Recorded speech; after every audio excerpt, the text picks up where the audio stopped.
What's going on, everybody? Welcome back to another episode of the Daily Groomer podcast. It's a new year, so we've got on a whole new set of guests this year. For this episode, I'm extremely excited to sit down with Greg Longe or Longe. I should have asked you how to say your last name, Greg, before we got on this, but we got right on into it. Greg is the CEO of Phoenix Franchise Brands, the company behind Furry Land. Most of you guys have seen him. If you've been out in Vegas recently, you've seen him. He's been the CEO there for 3.5 years now. And we brought Greg on today to learn a little bit more about his franchising story and the Furry Land story. So, Greg, thanks for joining us. Before we get into it, how do I say your last name? Longe.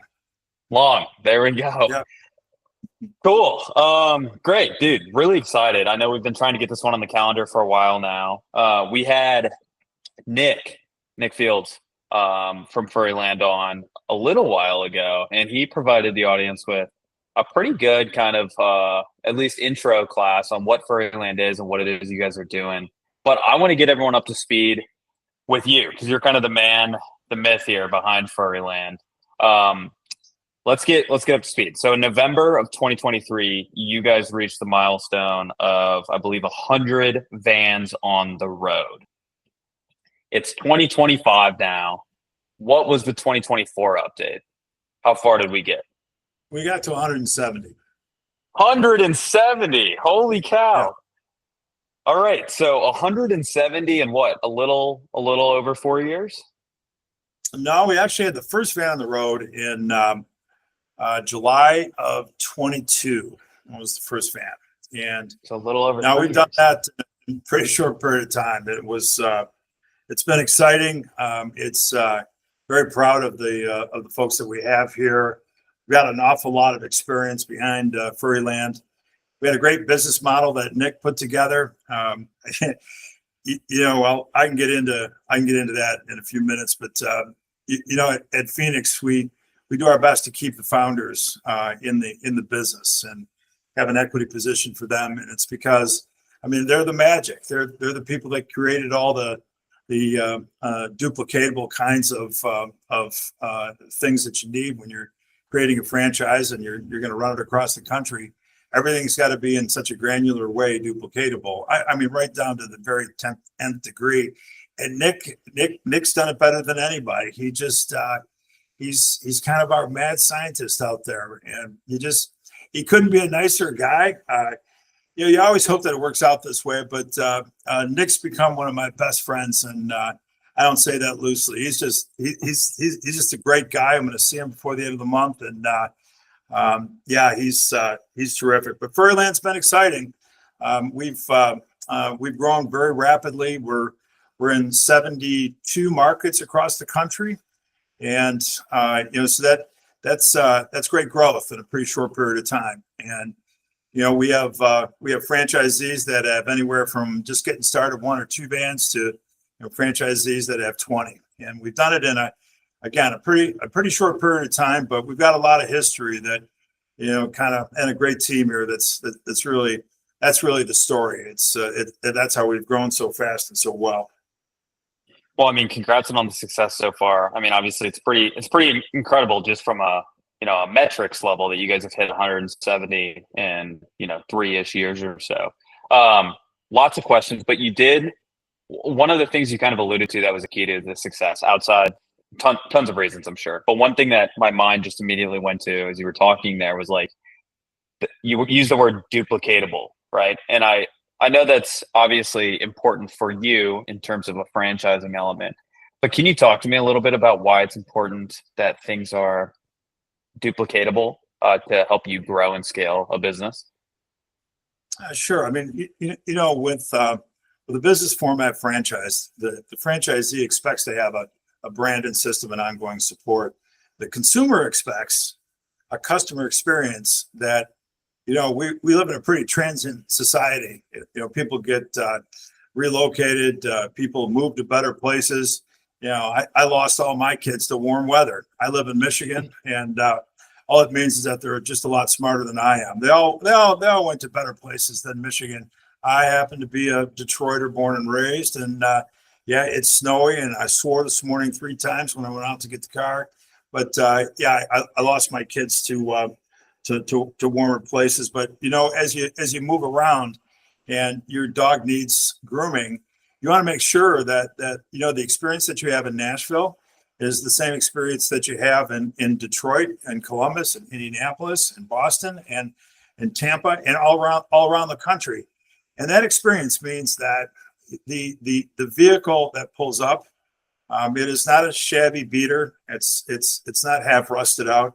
These are all top of the line upfitted vehicles that they look the part. And if you show up with a dirty, awful looking Furry Land van, and what does that say about the job we're going to do for your dog, right? We pride ourselves in being very professional and properly packaged. Somebody comes up to the door to get Tony or Polly. Those are our 2 miniature schnauzers, by the way. They're named after the Sopranos. Polly is with a W, P-A-W. And Tony thinks he's really something else. Tony's afraid of his own chat. So when the groomer comes up to get Tony or Polly, they're properly packaged too. I mean, they're wearing the brand. They're dressed accordingly. The inside of that van it's perfect. Sometimes my wife, who's actually the president of Furry Land, my wife will take the dogs out there, and it's just impeccable. And the vehicles look great, and rain or shine, it doesn't matter. First thing you've got to do is look the part. Second thing you've got to do is you have to make sure that you're hiring people that really love animals. They just love them, and that's a big part of why they're in the grooming business, is because they want to take care of them. Now, there's good money in this business too. I mean, that goes without saying. I think everybody in your audience will understand that from a grooming perspective. And there's some wonderful autonomy when you're a mobile groomer, right? Just dramatically different than working in a grooming salon or one of the big box stores. But everything from stem to stern has to meet the customer's expectations. We are not the cheapest deal in town, but we are the best deal in town, and we're the fastest growing. And the culture and in every single location, every single marketplace, that's always prioritized. We bring people in that own the franchise, that they love pets, they love people that like to work around pets, and they love the people that are the pet parents. All of that stuff is a pretty good recipe, Alex, for having a really nice environment, a really nice climate for your career. So that's a long-winded statement, but the uniformity piece, the customer expectation, whether you get the quarter pounder in Baton Rouge or whether you get it in Chicago, it's got to be the same quarter pounder. Love it. Or Detroit.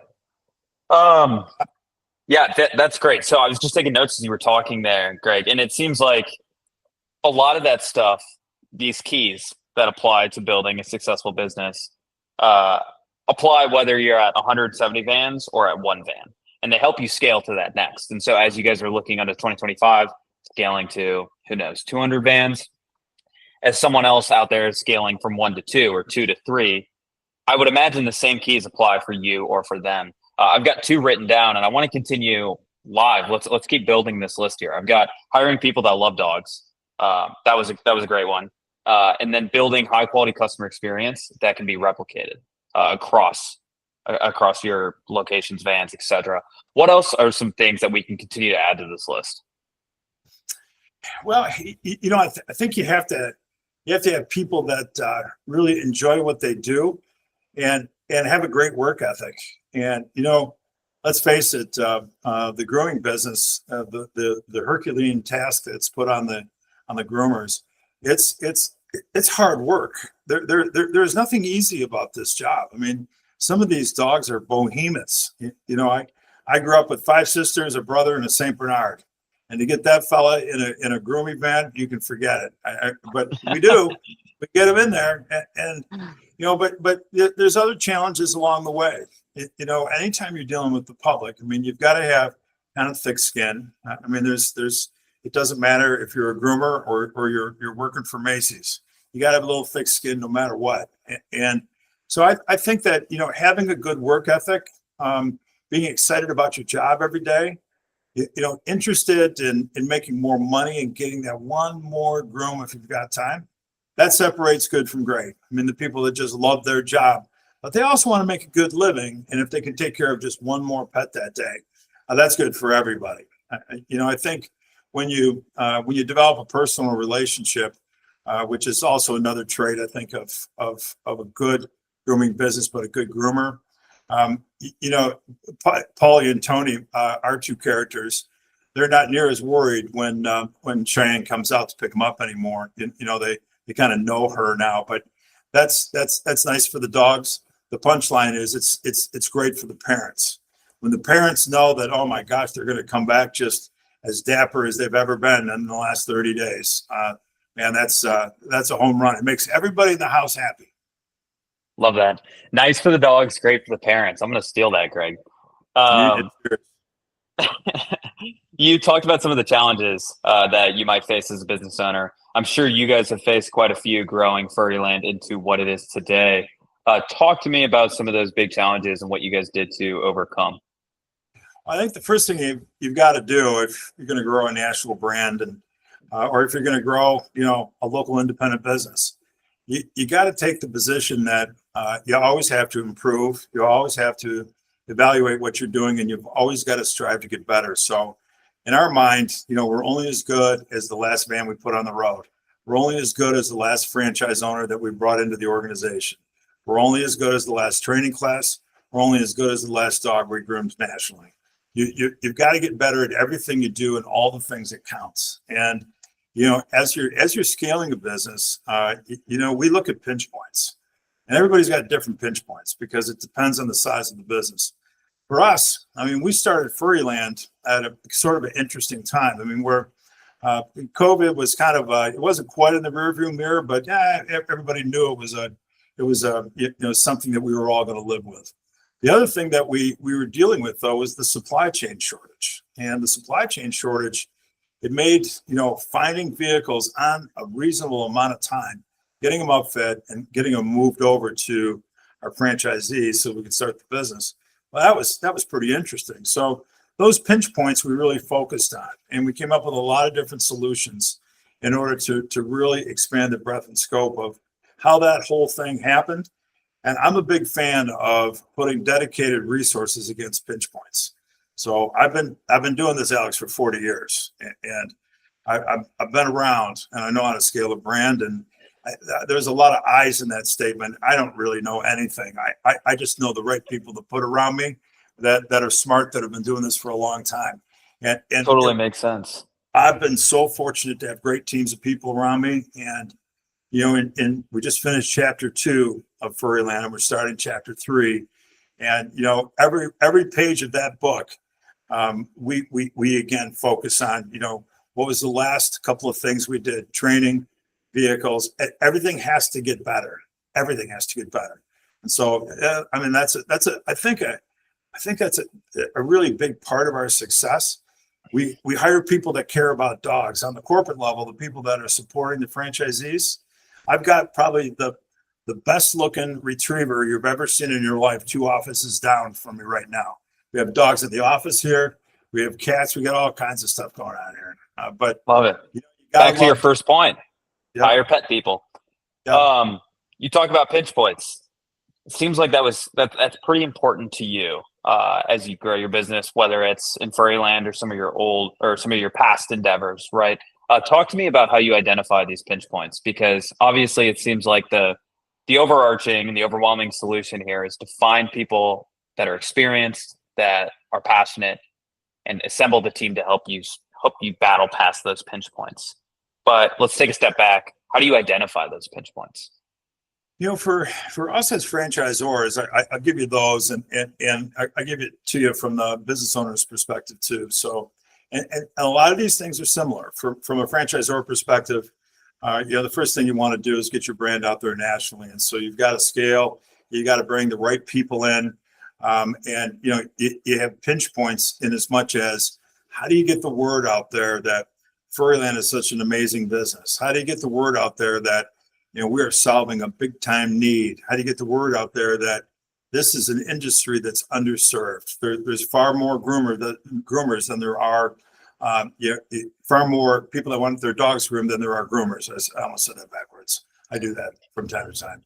So grooming is a wonderful industry, and so how do you find people that really you want them to understand that this is a business that can grow exponentially, and people can really grow an empire in this world. Mobile grooming is just, it's amazing. We live in a society and a world right now where, 2 weeks ago, I was running out of toothpaste. I ordered it on Amazon. It was there before dinner. That's just silly.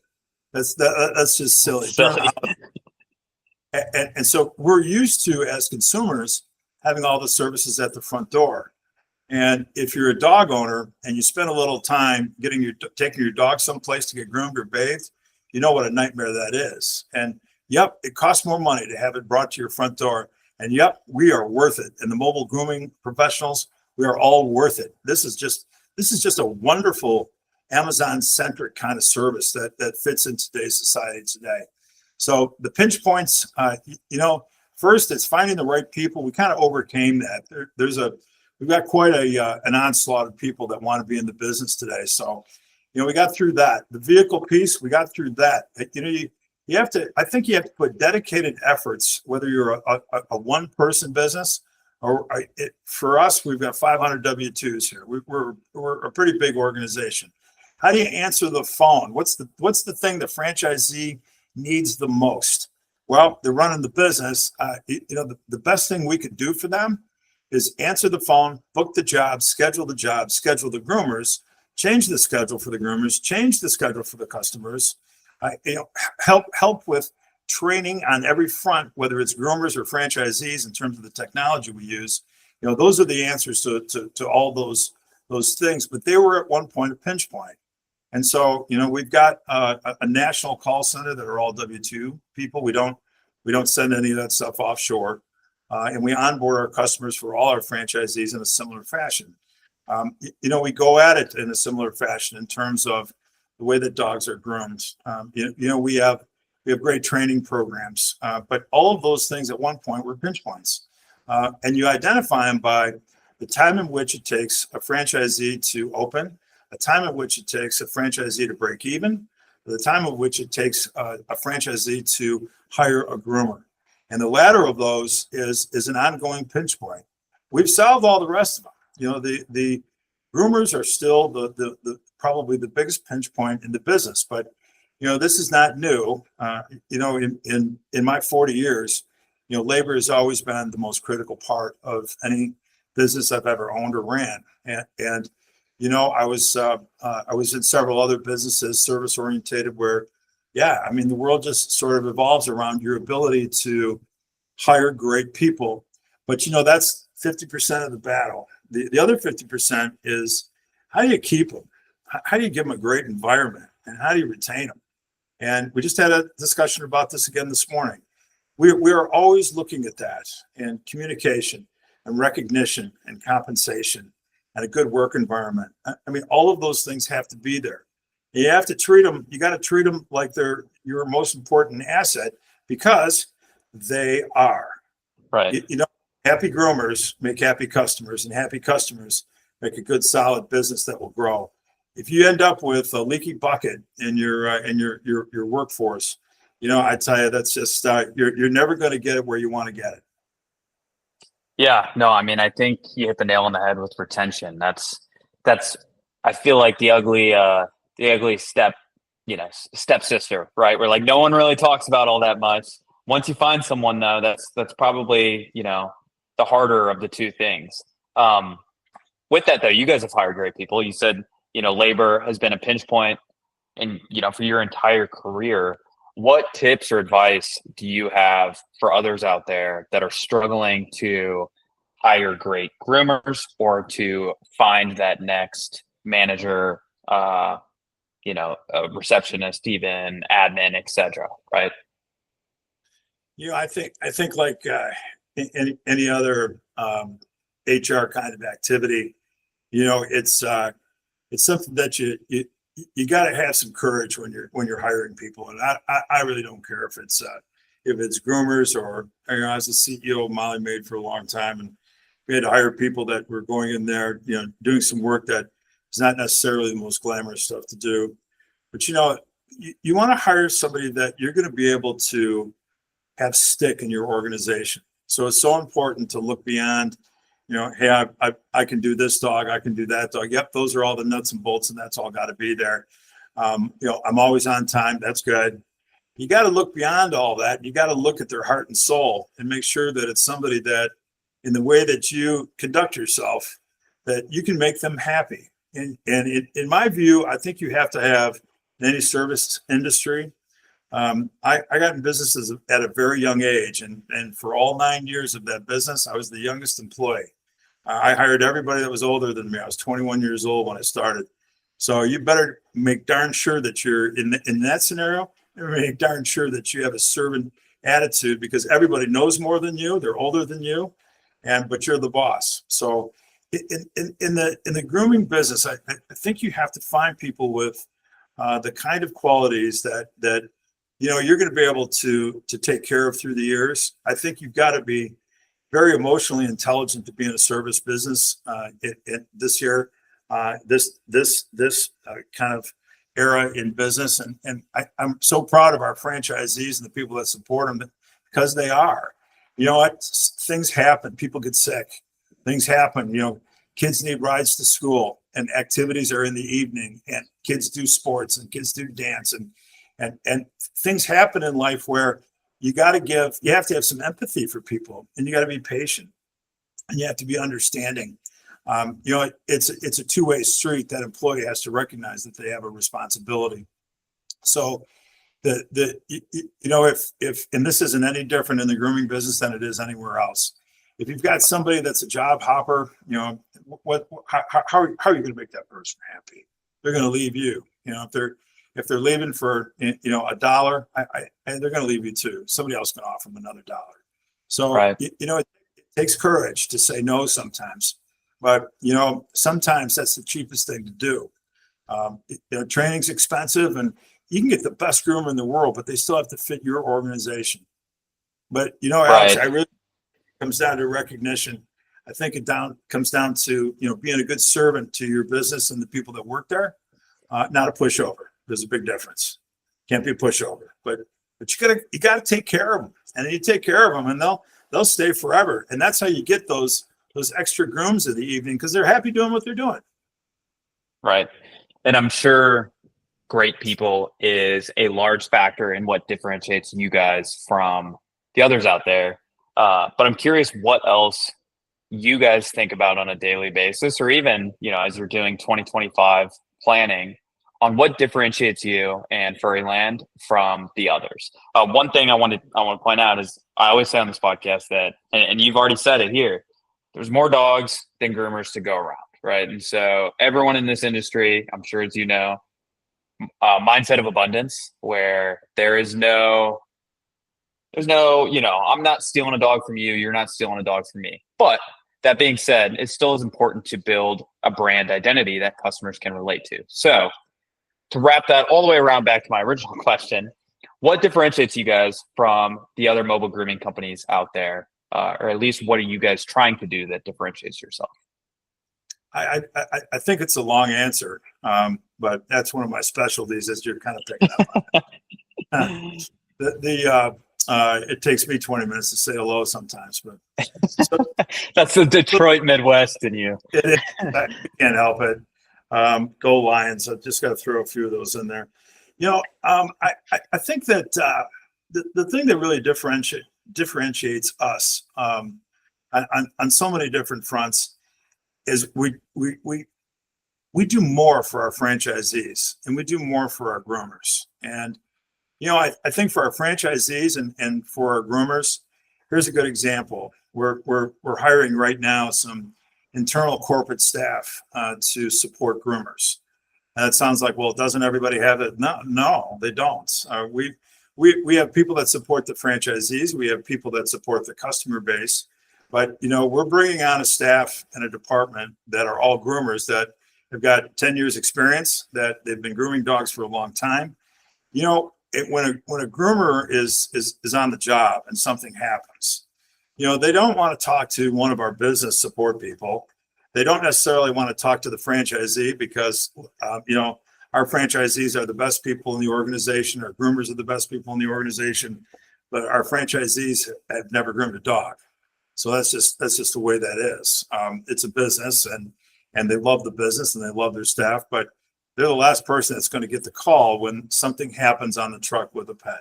So we're hiring a staff right now that's going to do nothing but support those kinds of issues nationally. We're big enough at this point where that's something that we need.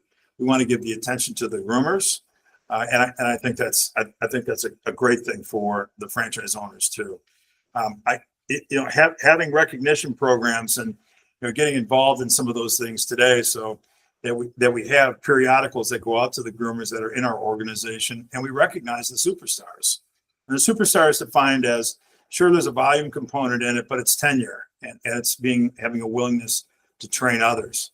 And our new programs coming out in 25 that are going to create new employees. We've got just a wonderful business owner in Texas that she sits on our advisory council, and this is a very, very smart person. And she owns a business that does very, very well. She actually owns a couple of businesses, and it's her. She's the straw that stirs the drink, and her employees will never leave, and that's just the way she is. And she found somebody with no grooming experience, zero. They right out of college, and she made a deal with them. I'm gonna pay you to do some ride-alongs. I'm gonna pay you cheap, and you're gonna get into dog bathing, and then you're gonna get into grooming, and then you're gonna work for me, and you're gonna stay with me, and I'll take care of you. But I need your commitment that you're gonna work hard, and you're gonna be dedicated to this. So we're building that out into a national program where we can take people that, they just really like the idea of having a career and not being a veterinarian, but they want to be around animals. And you'd be surprised how many people are like that. But they never got an opportunity to groom dogs. They never got an opportunity to be an apprentice or even an opportunity to be a bather. And so we're opening up the door, and we've got a curriculum designed. That nice fellow, Nick Field, my pal out in Las Vegas, he put all this together, and the franchisees, we have an advisory council. And as a franchisor, the best ideas, if you go back a long time ago, Alex, long before you were born, McDonald's didn't have a drive-through, and they didn't have breakfast, and they didn't have a lot of the stuff they have. That all came from the franchisees. That's the best place to get the idea. These are all people that are running grooming businesses all across the country. So we have a council of these folks that come up with the ideas, and then we turn them into national programs that are scalable and duplicatable, that are good for the franchisees and good for the company. So I like that a lot. I mean, that goes back to your theme too about how do you solve pinch points? You bring in experts that know what they're doing and have seen a thing or two. It applies outside of pinch points too. I mean, how do you be proactive? How do you come up with new ideas, et cetera? You find people that know what they're doing and they advise. I think it's great to bring new people on, but you can't bring new people on in a vacuum. You've got to have made those great hires of those leaders in your organization that, they've got a nice way about them. The amazing thing about Furry Land is that you're already starting with people that love pets. I'm wildly biased. Life is a series of dogs, right? Whether we like it or not, if you like dogs, life is a series of dogs. And you might have a lot of them, and it's a hard thing, and it's a great thing. But life is a series of dogs. And I just feel that people that are around animals and love animals, I'm sorry, I just think they're nicer people. I think they got bigger hearts. That's just the way it is. I'm very biased, but it's my whole life. It's my observation. So, I think that if you make those really great hires on some of your senior people, and you keep them happy, and you recognize them, and you reward them, and sometimes it doesn't have to be, here's a great big check because you were the best groomer last month. That helps. That's a good idea. But sometimes it's just having a group sort of session and meeting where you recognize that person for all their accomplishments. People never leave because they don't like their compensation. People leave because they don't like the environment, their boss. That's why people leave. And the comp's in there someplace too, but that isn't number one.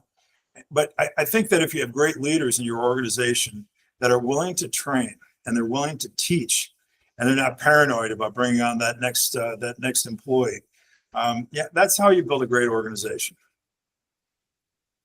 Awesome. There's been something that's sitting in my notes here, haunting me ever since you said it. So I'm just going to go ahead and ask it. You talked about Chapter 2 of Furry Land's closed. We're opening and writing Chapter 3 right now. Tease me. What does that look like? I think there's a financial component to it. We want every franchisee in the Furry Land system to be profitable no matter when they opened, even if they're just opening now. And usually it takes a little while for any kind of business to be profitable. So by the end of the year, we want every franchisee in the system to be not only cash flow positive, but really starting building some legacy money. We want the groomers.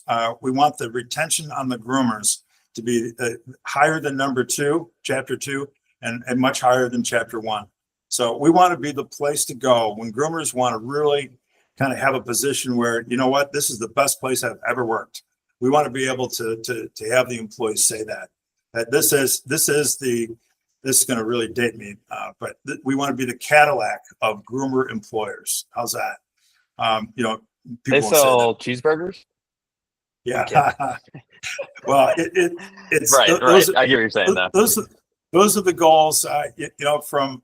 From the standpoint of the HR piece of things.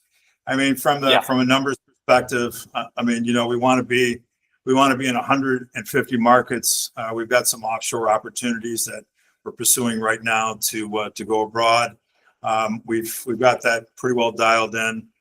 We want the franchisees to have all their hopes and dreams come true, but we want to build a national team of groomers that is very proud of what they do, and they're just never going to leave. So giving an environment like that to the people that do the real work, that's a big part of Chapter 3. Right.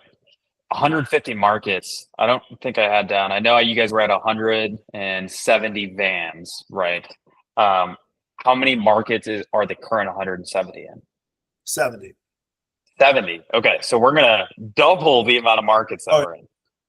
Yeah. Holy cow! And is that? I know you mentioned some offshore opportunities, but of the 150, or which would be the remaining 80, that's just the U.S. All in the U.S. Yeah. Oh my gosh! All right. Well, that leads me to my next question then. How do you guys pick which markets or how many vans in each market? How do you plan that? I guess. Yeah, we started with a national strategy. We didn't decide to, open our first business in Phoenix, but that's where it was. So we have a national strategy, and we're not looking to cherry pick anymore. Some of our big markets that we're going to open this year are going to be Illinois, California, Washington State, and then fill in all the rest of them. We're in every other state except the Dakotas. We're going to fill them all in, and there's just a lot of opportunity yet. We're going to do it with a few people from outside the system, but we're going to do it with the lion's share of those new units. There'll be new people in California, new people in Illinois and Washington State, but a lot of these other markets, we really want to do it with our existing partners who are interested in expanding, interested in growing their business, and just moving them from one metropolitan area, just keep going. So that makes sense. They already know the book, right? It's just, hey, how do I take you from one market and maybe 2 vans to 2 markets and 4 vans? Yep, that's the story, and we're also beginning to open up some locations corporately too. We're not going to do too many, but we're going to do a few. I think it's important. Why do you do that? You do it because you want to keep your finger on the pulse, and okay. I wouldn't do it without Nick. Nick's the operator, so he's the man. Yeah, he is the man. Nick's going to be on the sharp end of all that, but so we'll run some good enterprises. We're careful in the markets that we're going to pick, and like I said, we're not going into the mobile grooming business in a big way. We're going into we are franchisors of mobile grooming, You can't get those core competencies confused, because just because, Nick, case in point, Nick wanted to franchise his business, and that's a completely different discipline, and that's where we came in. But Nick is also operator extraordinaire, and as it stands right now, we've got some franchisees that are, knocking on his door in terms of volume and performance and so forth. But Nick is Nick's still the king. But he's going to lose his title, I think, this year. We've got some folks really, really driving hard. But Nick is my partner, and Nick's the one that will drive all those corporate operations. Makes sense. I want to go back to something you said earlier. A big goal of Chapter 3 is to make each franchisee profitable on day one. Much easier said than done, I would imagine. Talk to me about some things to think about to make that happen. What are some best practices to make sure that each franchisee is profitable on day one?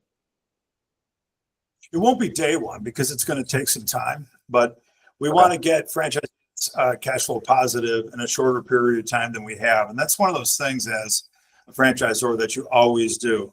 The franchisees that opened up 3 years ago, it took them longer than the franchisees that opened up the following 6 months and the following 6 months and the following 6 months. So as we start Chapter 3, there are things that you can do in terms of the most effective way to acquire a customer, the least expensive way to acquire a customer, to work on volume and discounting with the vehicles that we secure, and the upfitting and the whole process. All of that stuff, time is money, to work on making sure we're pretty involved in hiring the staff with franchisees, in particular new ones, but we're pretty involved overall in making sure that we have the right people in the right seats on the bus for the franchisees. All of those things are very important to do. The customer acquisition piece is incredibly important, but there's like you said, there's a lot more dogs than there is groomers, but it's the cost of that. And the cost of that, every month we bring that down. Yeah, that makes sense. I mean, you get better with each new, let's call it wave or chapter in this case. As we round the corner here into 2025, I'm sure you've asked yourself this, and you've been in the game long enough I know your mind's wondering about this. So where do you see mobile grooming evolving over the next 5, 10 plus years? That's a great question. There's so many different evolutions to the industry. I think there's some really interesting, very eco-friendly mobile grooming vans coming down the pike, and I think that we're getting close to giving a few a test. Reducing your carbon footprint's a good thing. I just think every responsible person ought to have that in their list of priorities someplace. And so I think that's a change that people are going to go through. I think that the whole education of creating more mobile groomers quicker, which is a big focus of 23. I think that's going to happen over the next 10 years. I think there's going to be a lot more people that are in the industry, because I'll be the first guy to admit it's hard work, but something, it's good work, and it's a good career. And I think that there, as more people find out about it, and some of the real advantages and joys to being a mobile groomer, I think it's going to be attractive. And so I think just working harder at the pieces of it, but the communication of it, so that you can attract more people to this kind of field, I think is really important. We own Fetch Pet Care, and we walk about close to 40,000 dogs a week across the country. And we bought that in 2020, and it's the largest independent dog walker company in the country. And so we very deliberately wanted to get into the mobile grooming business because the customers are similar. And I think that there's been businesses that try to put those things together, but we have a few franchisees across the country that do both, but they don't really run it as one business. There's still some separation, because you can create dog walkers in a shorter period of time than you can find and create dog groomers. It's just a different person, a different mindset. And they're both at their very soul and their heart, they're the same. They're just big-hearted, wonderful people that love animals. But one has got a skill set that the other one doesn't have. But at any rate, I think that mobile grooming, I can see a time where there's some overlap with dog walking too. I don't think we're going to take dog walking on as a mobile grooming service, but because we own the other side of the house, I think that the synergies between the two and the customer acquisition piece, I think there's lots of really good cross-pollination of services and so forth. I think that the education and the acquisition of groomers is going to change dramatically. I think it's going to get easier, and not overnight, but the ability to really begin to create your own workforce over time. We can't live without those veterans, those leaders, those big-hearted, wonderful teachers. But over time, I think you're going to be able to onboard people and put them in the right environment. I also think that there's probably going to be some consolidation over time. I think that some of the bigger brands, it's not really part of our strategy. We like to grow them new. But I know that some of the bigger brands have thoughts about buying independents, and I think that that's a way to go. We like to build them from the ground up. We like to get the people from the ground up, and we like to make sure that we've got a shot at the best groomers in the market. Got it. If I were to hand you a crystal ball, Greg, in true New Year's fashion here, and ask you what your big bet is for this coming year, what would that be? And I know you guys are currently writing chapter 3, and chapter 3 might even be more than 2025. But if I was to, and maybe not even a crystal ball, if I was to give you my chips at the poker table and say, all right, Greg, make a big bet for me, what's that big bet for Furry Land? I mean, it's not a stretch. I mean, we're here on a podcast talking about mobile grooming. I put them all on red, mobile grooming. All right. I mean, you can't find another industry. We're crazy nuts passionate about this in Furry Land. You can't find another industry with the same sort of mindset people with customer acquisition. Oh, we bemoan how much it costs per customer. Look, you can get them. We're in a lot of different businesses here in Phoenix. We have 400 franchisees across 8 brands, and we're in home service in a big way. We're in the pet business in a big way. Furry Land has got so many wonderful tenets about it that every business would love to have. And we don't go into businesses where there's just umpteen competitors. And that's why we're in the mobile grooming business. It's early on. I think it's going to be different in 10 years. But right now, it is still early on. And customers, when they move into a new marketplace, they got to go online and they got to make 2 or 3 phone calls just to get somebody to take a new dog. Lots of people won't take new customers, which is silly, but it's capacity. I bet the house on Furry Land. So happy to do that for you, Alex. I already did. You already did it, and I'm just giving you my tips to do it too. Greg, thanks so much for coming on. As we kind of round out here, I want to give you a chance to shameless plug Furry Land. If anyone out there is listening, how can they get a hold of you, reach out to the franchisee support team or franchise support team rather? Plug it all right now. How do they find you? Links, etc. They can send me an email on at greg@phoenixfranchisebrands.com, and we'll take good care of you. That's the best place to get more information on Furry Land. We've got markets open. You don't have to live in that market if you don't want to. We've got really good systems that really help you perform no matter where you're located logistically. It's just an amazing business. In the last 40 years, I put 5,200 folks in business in 51 countries.